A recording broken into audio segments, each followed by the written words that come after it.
It's not that your days are completely off track. It's that they begin without direction, without ownership, without you. Most people open their eyes and immediately hand over the first hour to notifications, to noise, to someone else's urgency.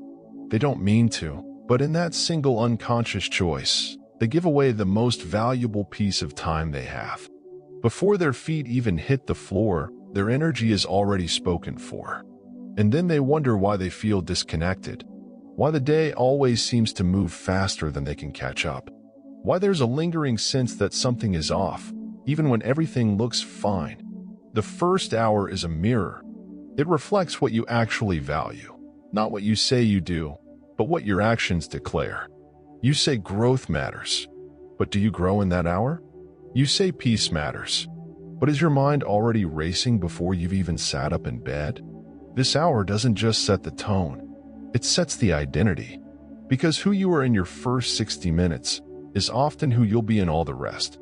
If you spend that time numbing, reacting, rushing, don't be surprised if your entire life starts to feel like something you're surviving, rather than something you're choosing. Here's the quiet truth. It doesn't take a dramatic reset to change the trajectory of your day. It takes a small but powerful rebellion, a choice to begin differently, to stop letting mornings happen to you and start making them yours. If that speaks to you, if you're done letting your day be dictated before you even take a breath, subscribe now. This isn't about routine. It's about return, a return to presence, to purpose, to self, because your first hour is your compass. And if you don't take the time to steer, don't be surprised where you end up. The first hour of your day is not a warm-up. It's the foundation, and what you build on it will either support you or slowly collapse beneath you. See, we've been conditioned to believe that mornings are a race to get ahead, a rush to catch up.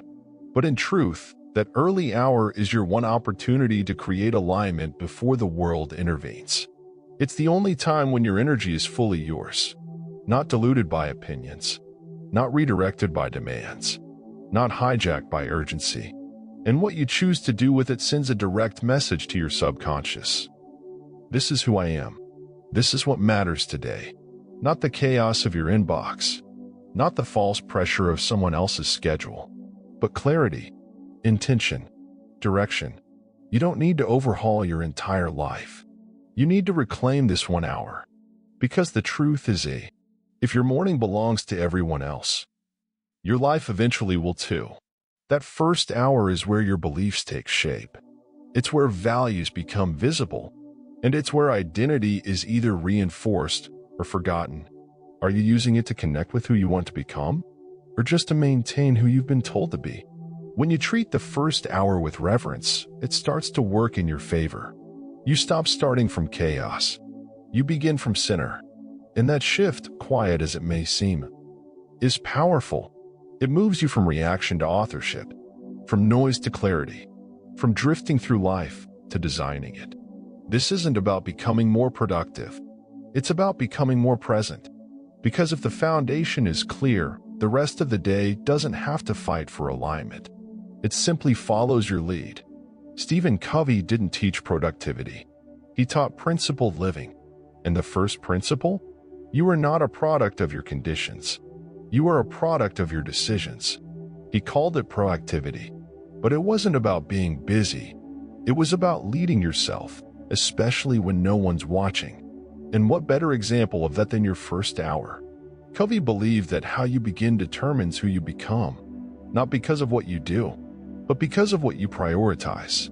In his words, the key is not to prioritize what's on your schedule, but to schedule your priorities. Most people wake up and immediately react. They respond to emails, scroll their feed, fill their mind with other people's thoughts.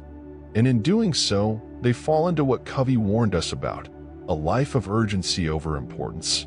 They become efficient at what doesn't matter. They succeed in tasks that don't align. And slowly, without meaning to, they drift far from their values. Covey taught us to flip that script. He urged us to begin with the end in mind, to act from principle, not pressure. And that starts with how you begin your day, not out of guilt, not out of ambition, but out of integrity, private integrity. Because if you can't lead yourself in silence, how will you lead yourself in noise? The first hour becomes your space of alignment, not for performance, but for truth. It's where you choose to remember what matters. And every time you do, you expand your circle of influence, another Covey principle. You stop obsessing over what's out of your control and start investing in what is. So let me ask you, what have your mornings really been prioritizing? Drop it in the comments.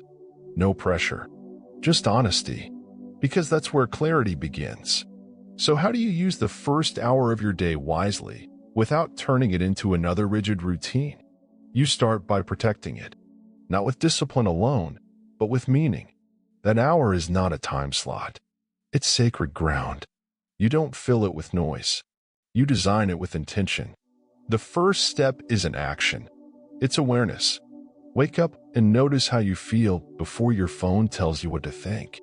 Sit up slowly, breathe, and ask yourself one grounding question. What kind of person do I want to be today? Let that guide you, not your to-do list, not someone's expectations. Then create space for alignment, however that looks for you. Maybe it's writing, not for productivity, but for presence. Maybe it's movement, not intense workouts, just moving your body with care, like you're reminding yourself, I'm alive, I'm home. Or maybe it's reading a paragraph that reconnects you to your core values. One idea, one sentence, that's all it takes. It's not about stacking habits.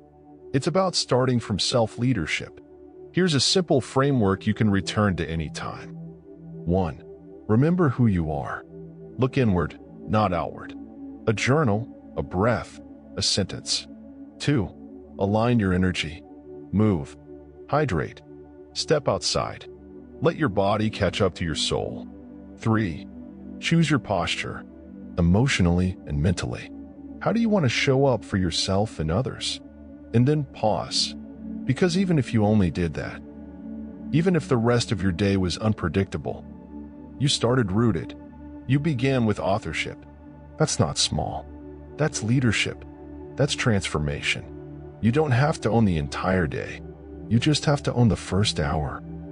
And let that hour set the tone for the rest. Start there, and you won't need to chase alignment. You'll be walking in it. Pause for a second, not to think, but to feel. What have your mornings really been saying about you? Not the version you post, not the version you plan. The version that wakes up tired, emotionally more than physically. That version who reaches for the phone not because it's necessary, but because the silence feels unfamiliar, too still, too honest. There's a part of you that knows this hour matters, but there's also a part that fears what might surface in the quiet. So you scroll, you distract, you dive into activity before you've even fully arrived in your own presence. But what if that discomfort isn't something to avoid? What if it's the very doorway to the change you've been asking for? You don't have to judge yourself for how many mornings you've lost. You just need to see them clearly. And ask why. Why is it so hard to pause? Why is it easier to react than to choose? Maybe because, deep down, you stopped trusting your own word. You've made promises to yourself that you didn't keep. And now, every time you try again, there's a whisper that says, you won't follow through. But that voice isn't the truth. It's just a repetition, a pattern, not a prophecy. And you can interrupt it, not by doing more, but by being more honest.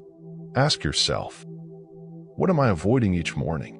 What feeling, what truth, what vision have I been postponing until later?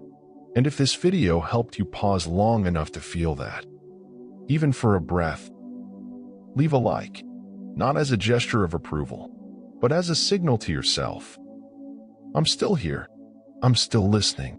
Something changes when you stop treating your morning like a leftover. You stop scrambling for motivation. You stop outsourcing your worth to how much you get done. You stop feeling like life is something that keeps happening to you.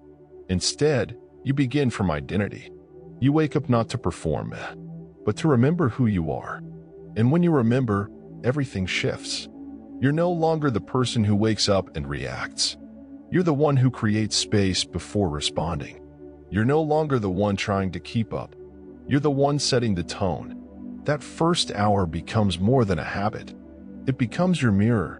You begin to embody a new standard.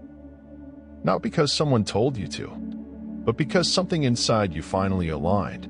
You feel calmer, not because your life is easier, but because your choices reflect who you've chosen to be. You feel more grounded, not because there's less noise, but because your foundation isn't shaken by it anymore. This is identity transformation, not a glow up, not a morning hack, but a return. You become someone who protects their time because you've learned to respect your values. You become someone who speaks less but with more power, because your words are anchored in presence. You begin to lead, not through title or performance, but through clarity, and others feel it, not because you told them, but because they can sense it in how you show up. This is the kind of change that doesn't need an announcement. It needs consistency, 1 hour at a time. And when that identity roots itself in your mornings, you don't chase alignment anymore. You live it. You breathe it. You become the kind of person who leads their life from the inside out. Quietly, clearly, unshakably. There's a moment, quiet, often unnoticed, when you realize the day no longer owns you. You own it. Not because you mastered productivity, but because you remembered presence. You didn't rush. You returned to stillness, to direction, to self. This isn't about fixing your life in 24 hours. It's about beginning with truth in the first one, a truth that whispers, you are not behind. You are just not aligned. And alignment is not a destination. It's a choice, renewed every morning, in silence, before the world begins to speak. Let the others race. Let the noise continue. But you wake with intention. You rise not out of pressure, but out of clarity. You no longer abandon yourself in the first hour. You meet yourself there. And from that meeting point, you live differently. You listen deeper. You lead softly. You create space for what matters, for what lasts. That hour becomes your compass. And your compass becomes your guide through the noise, through the pressure, through the pull of everything trying to make you forget who you are. But now, you remember not just what to do, but who you've chosen to be. And every time you choose again, you strengthen the path beneath your feet.